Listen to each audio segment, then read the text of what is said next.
Good morning, friends. How are you? I hope you all are safe at home. Today I am here with Heredity and Evolution Part 3 of 10th Standard. Today's topic for discussion are variations may or may not help organisms to survive, speciation, evolution, inherited and acquired trait. Let us start with variation may or may not help organism to survive. First of all, we will see that some variations help organisms to survive. How variation is useful? It can be illustrated with an example. Suppose there are some beetles. Beetles is a type of insect, generally red in color, are living in green bushes. The color of the beetle is red and they are living in the green bushes. So there is increase in their number by reproduction. Due to its red color, it can be easily picked up and eaten by crow. But during reproduction, variation occurs and some green beetles are produced instead of red beetles.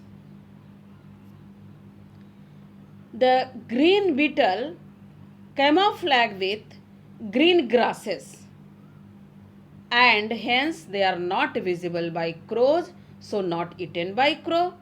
Then in due course of time, what will happen? The population of red beetles decreases and the population of green beetles increases. So the green color variation in beetles helped the organism to survive. Now let us see how some variation do not help organism to survive. This can be also illustrated by an example. During the course of reproduction, again a color variation occurs in beetle. This time the color variation is blue. Now both red and blue beetles are seen by the crows and are eaten by them. So population of both red and blue beetles decreases. Thus you can see that this variation has not helped the organisms to survive. So this variation is not useful to organism. Now topic is about acquired traits cannot be passed from one generation to another generation. This is also explained by the same story of beetle. Suppose the population of beetles increases and meanwhile plants are affected by diseases. Then the food available for the beetle decreases and their body weight also decreases. If after a few years the availability of food increases, then the body weight of beetles also increases. So this is the acquired trait that cannot passes from one generation to next generation. Why? Because there is no change in the genetic constitution. In this figure, it is nicely illustrated about the useful variation and non-useful variation among beetles. Now, we will discuss about speciation. Speciation means the formation of new species from the existing species. There are many factors responsible for causing speciation. Some are accumulation of variation, physical barriers, genetic drift, natural selection and migration. We will discuss one by one. First is about accumulation of variation. Variation is the differences between the individual of same species. The accumulation of variation over several generations leads to origin of new species. Next factor for speciation is physical barrier. Physical barriers like mountain, rivers, lakes may separate the population, and this will also lead to speciation. Separated population further start reproducing with the present population. Another factor is genetic drift. Natural calamites or introduction of new member of the same species in an area can produce changes in the gene pool of the population, and hence new variations are produced that can produce new species. Another factor for speciation is natural selection. Natural selection also plays important role in speciation. Useful variations are only selected by nature. Why? Because they can adapt to the changes in the environment, and hence they survive but other will die. So the surviving organism reproduce and again they causes variation and helps in origin of new species. Next factor is migration.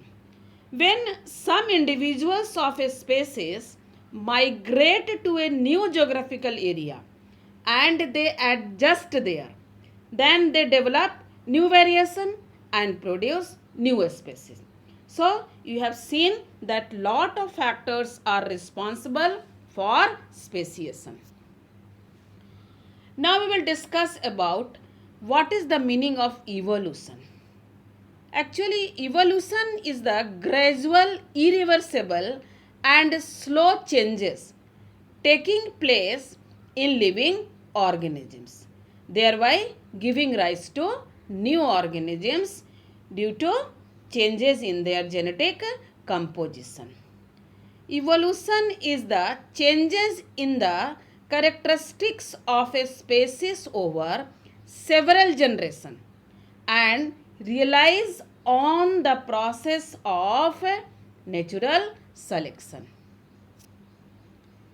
Now let us discuss about inherited and acquired trait. First is about inherited trait. Inherited traits are those traits which are due to changes in the genetic constitution and can be passed from one generation to another generation. It results in evolution. For example, rolling of tongue, widow's peak, attached earlobe. So these are the inherited traits and they can only pass from their parent to offspring. This figure shows about different inherited traits. Now it is about acquired traits. These are those traits which are acquired by the organism during its lifetime but cannot be passed from one generation to next generation, and it does not result in evolution. This can be easily explained with the help of an example. Breed a group of mice with tails. Then you will find that all the offspring will have tail. Then cut the tails of these mice surgically and again breed them. We will see that offspring of tailless mice will never be tailless. Why? Because cutting of tail does not change the genetic constitution of the mice.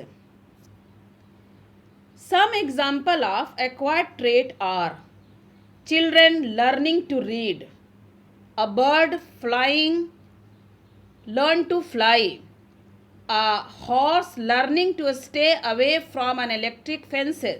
These are the acquired trait which have to acquired by the organism during its lifetime, and this cannot be passed from one generation to another generation. So this is all about your today's lesson. Thank you. For your any doubts, Please write your question in comment section.